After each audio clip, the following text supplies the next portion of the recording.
अस्सलामु अलैकुम वरहमतुल्लाहि वबरकातुहु। अल्हम्दुलिल्लाहि रब्बिल आलमीन वस्सलातु वस्सलामु अला अशरफिल मुरसलीन व अला आलिहि व अस्हाबिहि व अत्बाइहि अजमाइन। கண்ணியத்திற்கும் மேன்மைக்கும் உரிய பெரியோர்களே, சகோதரர்களே, எல்லாம் வல்ல அல்லாஹு ஜல்ல ஜலாலும் நாம் செய்யக்கூடிய எல்லா நற்காரியங்களையும் முகஸ்துதியின்றி இஹ்லாஸான முறையில் அவனுக்காக மட்டுமே செய்யப்பட்ட நல்வணக்கங்களில் நம் வணக்கங்களையும் அல்லாஹ் அங்கீகரித்துக் கொள்வானாக. நாம் செய்யக்கூடிய வியாபாரங்களிலும் தொழில்துறைகளிலும் நஷ்டமில்லாத ஹலாலான முறையில் நிரம்ப லாபத்தை பெற்று அந்த லாபகரமான வாழ்க்கையை கொண்டு தம் தேவைகளையும் தேவை உடையவர்களின் தேவைகளையும் நிறைவேற்றக்கூடிய நல்ல பொருளாதாரத்தையும் உள்ள விசாலத்தையும் அல்லாஹ் நம் அனைவர்களுக்கும் வழங்கி அல்வானாக. கஞ்சத்தனம் என்கிற தீய பண்பை விட்டு அல்லாஹ் நம்மை பாதுகாத்துக் கொள்வானாக. நம்மை இந்த உலகத்தில் வாழ வைக்கும் காலம் எல்லாம் நோய் நொடி இன்றி உடல் ஆரோக்கியத்தோடு அல்லாஹ் நம்மை வாழ செய்வானாக. அந்த ஆரோக்கியமான வாழ்க்கை கொண்டு அல்லாஹ் ரசூலை நெருங்கக்கூடிய அனைத்து நல்ல முறைகளையும் புரியக்கூடிய நல்ல முத்தகீன்களின் கூட்டத்தில் நம்மை ஆக்கி அல்வானாக. திடீர் மரணங்களை விட்டும் தீய மரணங்களை விட்டும் நம்மையும் நம் குடும்பத்தையும் நம் சமூகத்தையும் அல்லாஹ் முழுமையான முறையில் பாதுகாத்துக் கொள்வானாக. மருத்துவமனையின் செலவினங்களை விட்டும் வேதனைகளை விட்டும் அல்லாஹ் நம்மை பாதுகாத்துக் கொள்வானாக.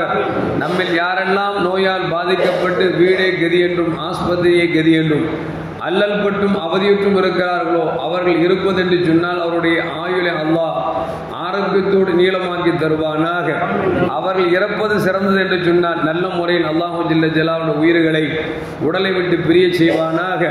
நாளை மறுமையில கண்மணி முஹம்மது ரசூலுல்லாஹி ஸல்லல்லாஹு அலைஹி வஸல்லம் அவர்களின் திரு கரங்களால் ஹவுதுல் கௌசர் என்கிற தடாகத்தில் நீர் பருகி அன்னாரின் ஷஃபாத்தை பெற்று அன்னாரின் கரம்பிடித்து ஜன்னத்துல் ஃபிர்தௌஸ் என்ற உயர்ந்த சொர்க்கத்தில் அவர் அருகாமையில் அமரக்கூடிய நல்பாக்கியம் பெற்ற மக்களில் அல்லாஹ் நம்மை ஆக்கி அல்வானாக. எல்லாவற்றுக்கும் மேலாக இறை அன்பை பெற்று இறைவனை பார்த்து பரவசம் அடையக்கூடிய அவருடைய லிகாவையும் ரிலாவையும் பெற்ற மக்களில் அல்லாஹ் நம்மை ஆக்கிக் கொள்வானாக. அருமையான மோமின்களே, நபிகள் நாயகம் ஸல்லல்லாஹு அலைஹி வஸல்லம் சொன்ன செய்தியை செய்தனா அனஸ் ரலியல்லாஹு தஆலா அறிவிக்கிறார்கள்.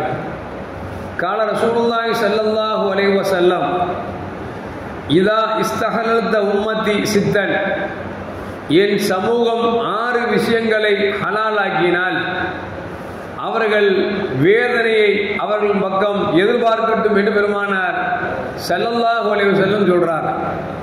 6 செயல்பாடு இறைவனுக்கு பிடிக்காத செயல்பாடு, இறைவனால் தடுக்கப்பட்ட செயல்பாடு. அந்த செயலை யார் தங்கள் வாழ்க்கையிலே செயல்படுத்தி கொண்டிருக்கிறார்களோ அவர்கள் மீது அல்லாஹ்வின் தண்டனை இறங்குவதற்கு வாய்ப்பாக இருக்கிறது என்பதை நபிகள் நாயகம் ஸல்லல்லாஹு சொல்லிவிட்டு சொல்றாங்க. அதுல முதல்ல ஒன்று லிஆன், ஒரு மனிதன் இன்னொரு மனிதனை திட்டுவது. இன்னும் சொல்ல போனால் சாபத்திற்காக தங்கள் குடும்பத்தை அழைப்பது. நம்ம சமீபத்தில் பார்த்தோம், அந்த வஹாபிசம் எப்போது வளர்ந்துச்சோ அப்போ பார்த்தீங்கன்னா ஒரு செய்திகளை வைத்து கொண்டு லியானுக்கு கூப்பிடுறது. என்ன அப்படின்னா, உன் பொண்டாட்டி பிள்ளையை கூட்டு வா நடு ரோட்டுக்கு, என் பொண்டாட்டி பிள்ளையை கூட்டு வர என் நடு ரோட்டுக்கு, நீ சொல்வது உண்மையாக இருந்தால் என் குடும்பம் நாசமாக போட்டும், நான் சொல்றது உண்மையாக இருந்தால் உன் குடும்பம் நாசமாக போட்டுன்னு சொல்லி பழிப்பதற்கென்றே இந்த வஹாபிசம் தோண்டிடுச்சு. ஏன்னா அந்த அளவுக்கு தெருவுக்கு தெருவுகள் லியான் இன்றைக்கும் நடந்து கொண்டிருக்கிறது. இந்த வஹாபிஸ் என்னைக்கு பூதாகாரமாக பெருசாகி இன்னைக்கு அல்ற சில்லறையாகி எந்த அளவுக்கு அப்படின்னா, நீ பொம்பளைய வச்சிருக்கிறியா இல்லையா அப்படிங்கிற மேட்ரில், காசு சுருட்டினியா இல்லையாங்கிற மேட்ரில் என்ன செய்யறான்னு அவன் சொல்றான், உன் குடும்பத்தை கூட்டு வா, நான் என் குடும்பத்தை கூட்டு வர்றேன், 2 பேர் நடு ரோட்டில் வச்சு நினைச்சுவோம் பழிப்போம், மேடை போட்டு பழிப்போன்னு சொல்லி இன்றைக்கு ஆங்காங்கே பேசிக் கொண்டிருக்கிறார்களே. இந்த சூழ்நிலை வந்தால் நீங்கள் உங்கள் பக்கம் அல்லாஹ்வின் புறத்திலிருந்து அதாபை எதிர்பாருங்கள் என்று பெருமானார் ஸல்லல்லாஹு சொல்றாங்க. 2வது என்ன அப்படின்னா, மதுவை ஹலாலாக்குவது. இன்னைக்கு பார்க்கிறோம், எல்லாரும் குடிக்கிறான். எந்த அளவுக்கு அப்படின்னா, முஸ்லிம்களுக்கும் மதுவுக்கும் சம்பந்தமே இல்லை. இன்னைக்கு பாயும் குடிக்க ஆரம்பிச்சுட்டான். கேட்டா அதெல்லாம் டைம் பாஸ் அப்படிங்கிற அளவுக்கு இன்னைக்கு போயிடுச்சு. ஏன்னா அது ஹராமாச்ச, அல்லாஹ்வால் ரசூலால் தடுக்கப்பட்டிருக்குது அப்படிங்கறது யோசிக்கல. கொஞ்சம் காசு ஏறிட்டா, கொழுப்பு கொஞ்சம் ஜாஸ்தி ஆயிடுச்சுன்னா அது பார்ட்டிங்கிற பேர்ல லூட்டி அடிச்சுட்டு உட்கார்ந்து கேட்டா ஒரு டைம் பாஸ் என்னைக்கா ஒரு நாள் அப்படிங்கிறது மட்டுமல்ல, இது தன்னுடைய வாழ்நாளில் தொடர்ந்து குடிக்கக்கூடிய குடிகார முஸ்லிம்கள் பல பேர் இன்றைக்கு ஆய்விட்டார்கள். ரசூலுல்லாஹ் சொல்றாங்க, ஒன்னு லியான் அதிகமாயிருச்சுன்னா, இரண்டாவது மது ஹலாலாக்கப்பட்டு விட்டால் அல்லாஹ்வின் புறத்திலிருந்து அதாவை எதிர்பார்க்கட்டும் சொல்லி ரசூலுல்லாஹ் சொன்னாங்க. மூணாவது என்ன அப்படின்னா, பட்டாடை ஆண்களுக்கு ஹராம், பெண்களுக்கு ஹலாலாக்கப்பட்டிருக்கிறது. ஆண்கள் இன்றைக்கு பட்டாடை அன்னைக்கு சொல்றாரு, அதுல எனக்கு ஒரு பட்டாடை வந்திருக்கு 5000 பட்டாடை, அதுக்கு நான் உடுக்கலாமா அப்படின்னு கேட்கிறேன். என்ன அப்படின்னா, பட்டாடை 5000 ரூபாய்க்கு வந்துருச்சான், கீழே போட மனசு வரல, யாருக்கும் கொடுக்கும் மனசு வரல, நான் உடுக்கலாமான்னு கேட்கிறார். எதுக்கு சொல்ல வர அப்படின்னா, பட்டாடை எப்பொழுது ஹலாலாக்கப்படுகிறதோ அப்பொழுதும் நீங்கள் அல்லாஹ்வின் அதாபை எதிர்பாருங்கள் என்று பெருமானார் ஸல்லல்லாஹு அலைஹி சொன்னாங்க. நாலாவது சொல்றாங்க, நாலாவது என்ன அப்படின்னா, மியூசிக் இன்னைக்கு நிறைய ஆயிடுச்சு. டான்ஸ் கிளப்பு இது போன்ற அனாச்சாரங்கள் அதிகமாகி போய்விட்டது. இதை பாட்டை கேட்பாங்க, என்னங்க பாட்டு கேட்குறீங்க, அந்த பாட்டு கேட்காம இருக்க முடியுமா? அதற்கு நீங்க தான் உலகத்தில் இருக்கீங்களா அது கபருக்குள்ள போயிட்டீங்களான்னு தெரியல, பாட்டு கேட்கலன்னு சொல்றீங்க அப்படிங்கிற அளவுக்கு ஆகி போச்சு. பாட்டுகள் அதிகரித்து கொண்டே இருக்கிறது. களிமா தெரிதோ இல்லையோ, என்ன பாடலை சொல்லுங்க, உடனே அடுத்த வரை எடுத்து கொடுக்கக்கூடிய அளவிற்கு சின்ன பிள்ளைகள் இருந்து பெரியவர்கள் வரைக்கும் ஆயிட்டாங்க. அப்போ பாட்டுகள் அதிகரிப்பதும் மியூசிக் அதிகரிப்பதும் இதை ஹலாலாக்கி கொள்வது என்பது அல்லாஹ்வின் வேதனை எதிர்பாருங்கள் என்று பெருமானார் ஸல்லல்லாஹு அலைஹி சொன்னாங்க. அப்புறம் அஞ்சாவது என்ன அப்படின்னா, ஒரு ஆணுக்கு ஒரு ஆண் போதுமானவன், லெஸ்பியன் சொல்றோம்ல, ஓரிணக்க சேர்க்கை, இது ஒரு ஆணும் திருமணம் முடிச்சுக்கலாம், வாழ்ந்துக்கலாம். இன்னைக்கு அரசாங்க சட்டமே இன்றைக்கு அதை ஹலாலாக்கி கொடுக்கக்கூடிய அளவுக்கு இன்னைக்கு போயிருச்சு. ஒரு ஆணும் ஒரு ஆணிடத்தில் தேவையை பூர்த்தி செய்வது இது இருந்தாலும் அல்லாஹ்வுடைய வேதனை எதிர்பாருங்க அப்படின்னு சொல்லி ரசூலுல்லாஹ் சொல்றாங்க. சமீபத்தில் இப்ப காலையில் ஒரு செய்தி பார்த்தேன். திருநெல்வேலியில ஒரு ஆசிரியர் நினைச்சாருன்னா, தன்னுடைய மாணவர்களை இந்த ஓரிணக்கை சேர்க்கை கூப்பிடுறார். பசங்களும் இணைஞ்சு போயிட்டாங்க, காசு தரணும்னு பசங்க போயிட்டாங்க. இவர் பண்ணும் போது வீடியோ எடுத்துட்டு அப்பப்போ 5000 கொடு 10,000 கொடுத்து வாத்தியார மாற்றி இருக்கானுங்க. வாத்தியார் எவ்வளவுதான் கொடுப்பாரு, கொடுக்கலன்னா அசிங்கப்படுத்திடுவானுங்க, கொடுத்தா காசு வேணுமே. அப்பப்போ 2 நாளைக்கு ஒரு தடவை 10 நாளைக்கு ஒரு 5000 10,000 கேட்டிருக்கான்.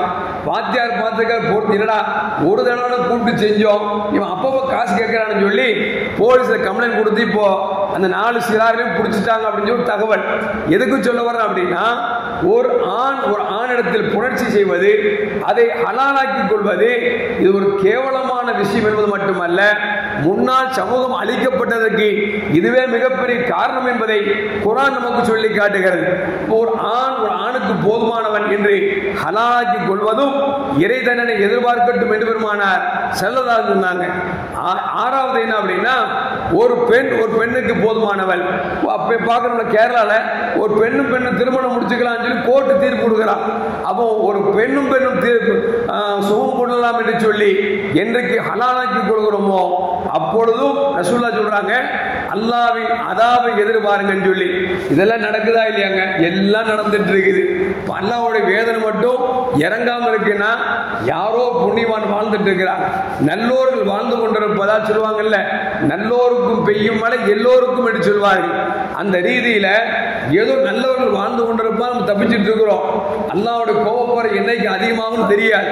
அதனால இது போன்ற இழிநிலையான செயல்கள் இருந்தால் முடிந்த வரைக்கும் நாம் அதை தூரப்படுத்தி விட வேண்டும் என்பதில் எந்த மாற்று கருத்தும் அல்ல. எல்லாம் வல்ல அல்லாஹ் ஜல்ல ஜலாலுஹு பெருமானார் ஸல்லல்லாஹு எதை நமக்கு கற்றுக் கொடுத்தார்களோ அதன்படி வாழக்கூடிய நல்ல மூமின்களின் கூட்டத்தில் என்னையும் உங்களையும் அல்லாஹ் ஆக்கிக் கொள்வானாக. அஸ்ஸலாமு அலைக்கும் வரஹ்மத்துல்லாஹி வபரகாத்துஹு. முஹம்மது ஸல்லல்லாஹு அலைஹி வஸல்லம். ஸல்லல்லாஹு அலா முஹம்மது ஸல்லல்லாஹு அலைஹி வஸல்லம். ஸல்லல்லாஹு அலா முஹம்மது யா ரப்பி ஸல்லி அலைஹி வஸல்லிம்.